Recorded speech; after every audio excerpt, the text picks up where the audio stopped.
Hello friends, स्वागत है आपका हमारे यूट्यूब चैनल में। आज हम डिस्कस करने वाले हैं एक ऐसे कॉमन वर्ड्स की जो ऑलमोस्ट सभी प्रकार के इंडस्ट्री में प्रयोग होता है। जी हाँ, 5S। यह एक वर्क प्लेस ऑर्गेनाइजेशन मेथड है जो कि जापानी टेक्निक से अडॉप्ट किया गया है। जो 5S है, डिफरेंट डिफरेंट 5S का कॉम्बिनेशन है।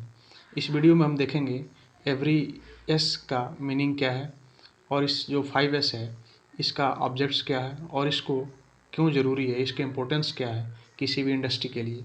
आइए देखते हैं। यहाँ सभी इंडिविजुअली एस को डिस्क्राइब किया गया है जो निम्न प्रकार से है। पहला है सेरी, दूसरा सीटोन, तीसरा सीसो, चौथा सिकेट्सु एंड पांचवा जो है सिटसुके। ये सारे जो वर्ड मैंने अभी बोला है ये सब जापानी वर्ड है। इसका हिंदी वर्ड इस प्रकार से है। सेरी को शॉर्ट बोलते हैं, सीटोन को साइन, सीसो को सेट इन ऑर्डर, सिकेट्सु को स्टैंडर्डाइज और सेटसुको को सस्टेन। आइए देखते हैं इसके कुछ ऑब्जेक्टिव्स जो इस प्रकार से हैं। इम्प्रूवमेंट हाउसकीपिंग, अर्थात जो वर्क प्लेस है वह वेल क्लीन होनी चाहिए, वहाँ पे हाउसकीपिंग बिल्कुल मेंटेन हो। Beautify by simple means productivity improvement by saving time, अर्थात जो उसकी प्रोडक्टिविटी हो, इम्प्रूवमेंट हो। आइए देखते हैं किसी भी इंडस्ट्री के लिए 5S क्यों ज़रूरी है और जो भी ऑर्गेनाइजेशन जो वेल मेंटेन 5S है वह क्या रिप्रेजेंट करता है। If we don't do 5S we can do any other work efficiently. They are features which are common to all places and are the indicators of how well an organization is functioning.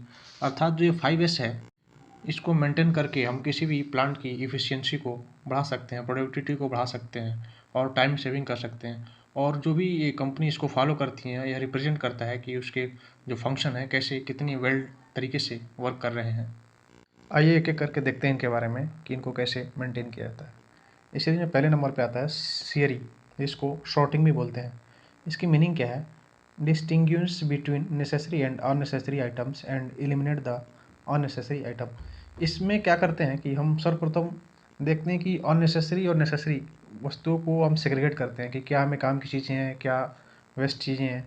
इसमें इसको segregate करके हम रखते हैं और बाकी unnecessary चीज़ों को हम डिस्पोज कर देते हैं।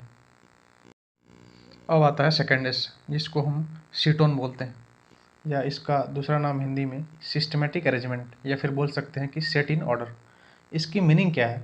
To determine type of storage and layout that will ensure easy accessibility for everyone. इसका मतलब ये है कि जो भी चीज़ें हैं, टूल्स हैं या एक्सवाइजेड जो भी वस्तुएं हैं, हम उसको एक स्पेसिफिक स्पेस पे डिटरमाइन करते हैं ताकि हर कोई उसे आसानी से एक्सेस कर सके, आसानी से पा सके। इसके लिए हम नए स्पेस क्रिएट करते हैं और उन चीज़ों को वहीं पर रखते हैं। इससे बेनिफिट क्या होता है कि टाइम सेविंग इन सर्चिंग, अर्थात इस चीज़ों को हमें पता ना हो कि कहाँ रखा है, इधर उधर ढूंढने से अच्छा है कि हमें एक क्लियर कट होता है कि हमें यहीं रखा है, इन चीज़ों को वहीं रखते हैं और इस प्रकार से हम टाइम को बचाते हैं। इसको मेंटेन करने के लिए कुछ और भी तरीके हैं जिसको हम यूज़ करते हैं। जैसे हमने उसको साइन बोर्ड बना दी, कलर कोडिंग कर दिए, आउटलाइन मार्किंग कर दिए और डिफरेंट टाइप्स के लेबल्स बना दिए। इस प्रकार से हम सिस्टमेटिक अरेंजमेंट को मेंटेन कर लेते हैं। अब आता है अगला एस, जिसकी मीनिंग होती है शीशो। इसको क्लीनिंग भी बोलते हैं। इसकी मीनिंग क्या है? Cleaning traces, filth, dust and other foreign matters, cleaning as a form of inspection. इसको कौन सी एक्टिविटी करते हैं? कीप वर्क प्लेस spotlessly clean, inspection while cleaning, finding minor problems with the cleaning inspection. अर्थात जो होता है हम इसके क्लीनिंग के दौरान देखते हैं कि सही तरह से मेंटेन है कि नहीं, कोई नट लूज तो नहीं है या फिर कोई नॉकिंग तो नहीं आ रही है वर्किंग के दौरान। ये सारी चीज़ें हम वहीं पे ऑब्जर्व कर लेते हैं और इस प्रकार से इन एक्टिविटी को करके हम नंबर ऑफ़ एक्सीडेंट को रिड्यूस कर लेते हैं, मशीन में होने वाले डाउन टाइम को रिड्यूस कर लेते हैं। इसको सही तरीके से करने के लिए जी सुहजे नामक वैज्ञानिक ने एक जेट चेकशीट बनाई थी जिसके 4 पैरामीटर हैं: cleaning, lubrication, inspection and testing. इस जेट को मेंटेन करके हम बहुत ही अच्छे तरीके से मेंटेन कर सकते हैं। इस जेट चेकशीट को हम दूसरी वीडियो में डिस्कस करेंगे। आइए देखते हैं अगली एस का मीनिंग क्या होता है। जो अगला एस होता है उसे हम सिकेट्सु बोलते हैं, जिसका मीनिंग स्टैंडर्डाइजेशन होता है। इसकी मीनिंग है setting up standards norms for a neat and clean work place and details of how to maintain the norms. इसके लिए कौन सी एक्टिविटी करते हैं? Innovative visual management, colour coding, early detection of problem and early action. मतलब कि जो भी चीज़ें हैं, जैसे कोई मटेरियल है, कोई पार्ट है, कोई कंपोनेंट्स हैं, उसको हम एक स्टैंडर्डाइज करते हैं, मतलब एक स्टैंडर्ड लोकेशन देते हैं कि मटेरियल को वहीं पुट करना है, वहीं से लेना है। या फिर कोई भी टूल हुआ, डिफरेंट टाइप्स के टूल हैं, हम उनको एक नाम के साथ स्पेस दे देते हैं। जैसे कि आप इस तस्वीर में देख पा रहे हैं, इसमें डिफरेंट टाइप के वर्क टूल हैं जिसको इसके स्पेसिफिक नाम के साथ रखा गया है। इससे ये फ़ायदा होता है कि हम कोई भी पार्ट्स ढूँढने के लिए ज़्यादा इधर-उधर घूमना नहीं पड़ता, भटकना नहीं पड़ता, टाइम वेस्ट नहीं करना पड़ता है। हम सीधा वहाँ पढ़ते हैं स्पेसिफिक पार्ट नेम कहाँ है, उससे वहाँ से पार्ट्स को उठाते हैं, अपना फिटमेंट करते हैं, असेंबली करते हैं, फिर देन उसको वहीं पे रख देते हैं।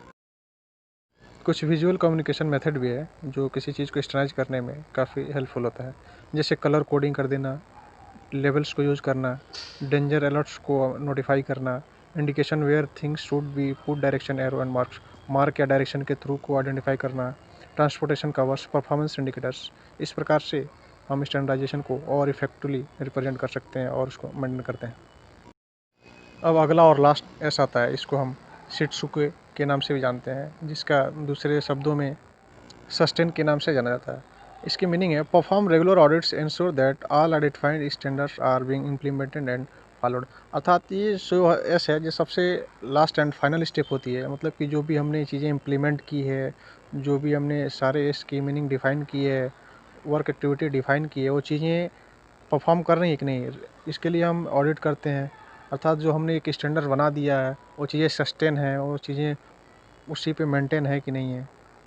ये सब लास्ट 5 ईयर्स अर्थात सस्टेन एंड शिकेत्सु के अंतर्गत आती हैं। यदि वीडियो अच्छा लगा हो तो लाइक एंड शेयर करना ना भूलें। धन्यवाद।